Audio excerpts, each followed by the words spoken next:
Au nom du Père et du Fils et du Saint-Esprit, Amen. Le Seigneur soit avec vous. Mes frères, mes sœurs, nous célébrons le 24e dimanche des temps ordinaires dans l'année liturgique C. Les textes qui nous sont proposés en méditation nous invitent à la miséricorde. D'abord, ils nous font contempler la miséricorde de Dieu pour que nous aussi nous soyons miséricordieux, comme Dieu est miséricordieux. Dans la première lecture tirée du livre de l'Exode au chapitre 32, versets 7 à 11, puis versets 13 et 14, Dieu fait miséricorde aux enfants d'Israël. Influencés par le peuple environnant qui adorait les idoles, impatients d'attendre Moïse qui était dans les monts Sinaï, le peuple d'Israël s'est fabriqué veau d'or pour lui donner les honneurs qui sont dus à Dieu, disant qu'il les a sortis du pays d'Égypte. L'impatience et l'influence nous font souvent entrer dans le péché, nous font oublier Dieu. Il ne faut pas être influencé par le mal, il ne faut pas être impatient d'attendre la grâce de Dieu, elle viendra toujours. Dieu a décidé donc de bénir son peuple, mais cette décision n'a même pas fait 3 jours. Face à la prière de Moïse, la décision du Seigneur s'est avérée fragile et passagère. Il a pardonné. Moïse lui a demandé de se souvenir de ses serviteurs Abraham, Isaac et Jacob. Les souvenirs engendrent le pardon. Il nous arrive aussi de prendre des décisions à l'endroit de nos frères et sœurs, mais des décisions qui demeurent, qui font des années malgré les pardons que la personne peut venir nous adresser. Nous rendons notre cœur dur comme pierre, comme pour prouver que nous sommes forts en conflit, nous sommes forts en rancune, nous sommes forts en cœur dur.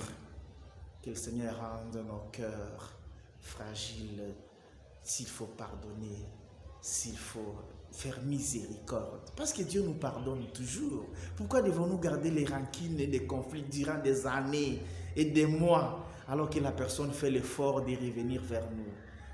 Que le Seigneur rende nos cœurs miséricordieux comme les siens. Et dans la deuxième lecture tirée de la première lettre de Saint Paul à Timothée au chapitre 1, versets 12 à 17, Paul parle de lui-même, que Dieu a choisi par pure miséricorde. Il n'a pas mérité parce que c'était un pécheur. Dieu lui a fait miséricorde et il lui a chargé d'annoncer l'évangile. Nous ne sommes pas choisis par mérite.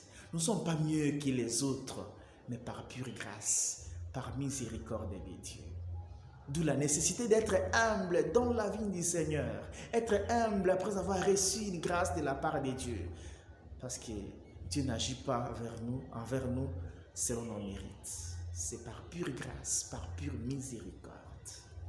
Et dans la lecture de l'évangile tirée de Luc 15, 1 à 32, Jésus parle dans les 3 paraboles de la miséricorde.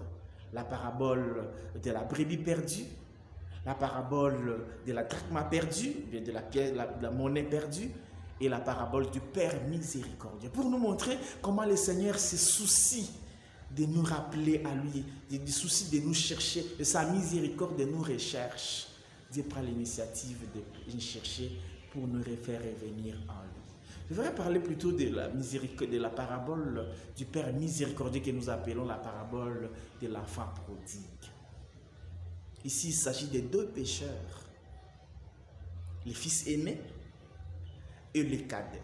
Le cadet, c'est le bon pécheur, celui qui est conscient de ses fautes, celui qui est conscient et qui se frappe, qui se torture après avoir commis des forfaits et qui va demander pardon à Dieu. Le bon pécheur. Alors qu'il est né, c'est le mauvais pécheur. Le pécheur qui s'obstine à ne pas demander pardon, qui ne connaît même pas qu'il est pécheur.